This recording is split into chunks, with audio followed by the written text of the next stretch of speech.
talk a little bit about how to use the OptiFlex Pro with some complex or difficult, challenging powders.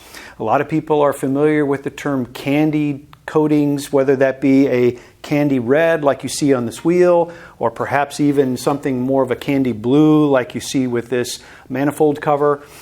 These are what we would call translucent coatings. Generally very challenging to apply, give you a beautiful looking finish, but the OptiFlex Pro can make these a lot easier by utilizing some of the capabilities that it has for coating these types of materials.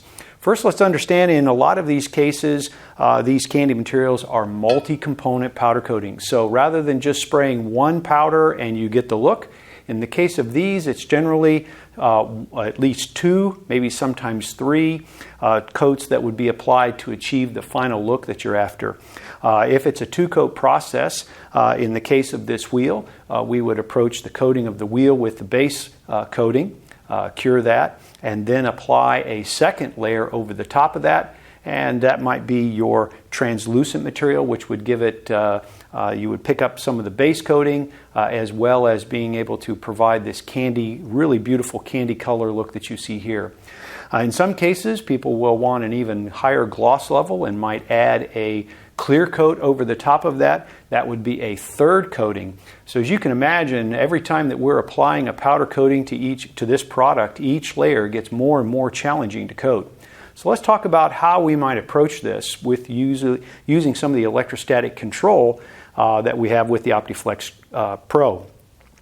If we are applying our first base coat layer, one of the first things we'll want to do on a wheel like this, which has got some complexity to it, most likely we'll want to use our complicated parts mode. That allows us to be able to have 100,000 volts and current limited to 22 microamps. Utilizing that setting allows us to be able to get into the wheel itself without generating any back ionization from these various Faraday areas that you see inside the webbing of the wheel. Once that base layer is applied, then we would want to apply our second coat. So when we're ready to do that, we may find that the complicated parts mode is still too much electrostatic power. And so a lot of times what people find is on that second layer, we would adjust using the recoat mode, which is a mode that allows the unit to be at 100,000 volts, and then the current is at 10 microamps. So it's limiting the power coming out of the gun. So utilizing the recoat mode, we would then apply the second coat onto the wheel and get a beautiful finish. If we were to find that in any of those first or second coats that we were finding too much power, as a result we were getting some back ionization, that orange peel look that starts to appear, there are a couple things that you can do to compensate for that. Obviously from a coating standpoint, you can move the gun away with a greater target distance. That allows you to be able to have the gun positioned a little bit farther away, better utilization of the spray pattern, and be able to get good coverage. Alternatively, you may find that instead of starting with the 22, we might have to start with the recoat mode and lay that base layer of powder on. And then if we have done that, going to our second layer, we may find that we'd have to go into the program mode. And in this case, we would want to start at a setting that is at least half of our recoat mode, which was fixed at 10 microamps. In this case, we'll set our custom program here at 5 microamps and 100,000 volts on the voltage setting, and that will limit the power even more. So in that particular case, applying that second or even third layer of powder on the wheel as we go around there, using this custom program mode would allow us to be able to get the powder to cover in a very uniform fashion and with the highest efficiency and minimizing the amount of back ionization.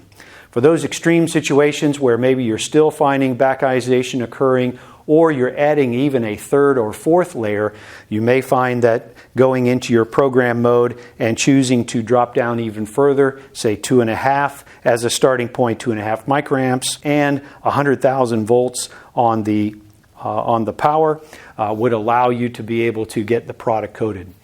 The idea behind these multi-coats is they give you a beautiful finish, but they can be very challenging as they are easily charged and back ionization or that orange peel effect that can traditionally occur with too much overcharging on the surface can happen. So just being comfortable of utilizing the complex mode and recoat mode, or starting at recoat mode and then using some custom programming, but limiting the current and leaving the voltage high is the key to success electrostatically.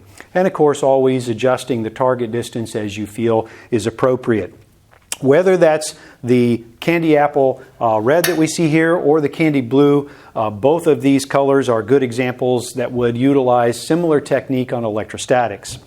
As far as the actual coating technique on coating something like this, let me just remind you that for any type of application, you always want to take advantage of utilizing the nozzle in either a vertical or horizontal fashion, and then adjusting your arm as you coat.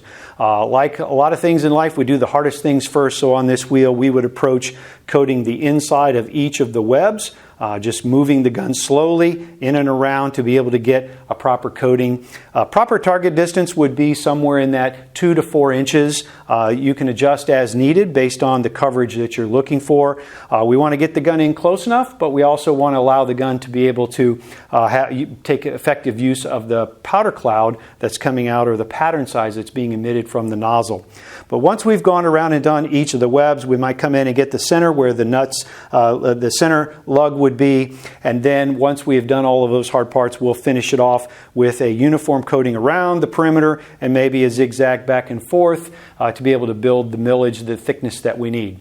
Remember, always go slow, keeping the gun at a uniform target distance and position, and you should have effective results coating whatever color you're doing, whether it's candy apple blue, candy apple red, or any other color in between. We hope that you can be successful with the OptiFlex Pro Series gun, and we'll look forward to seeing you at our next video.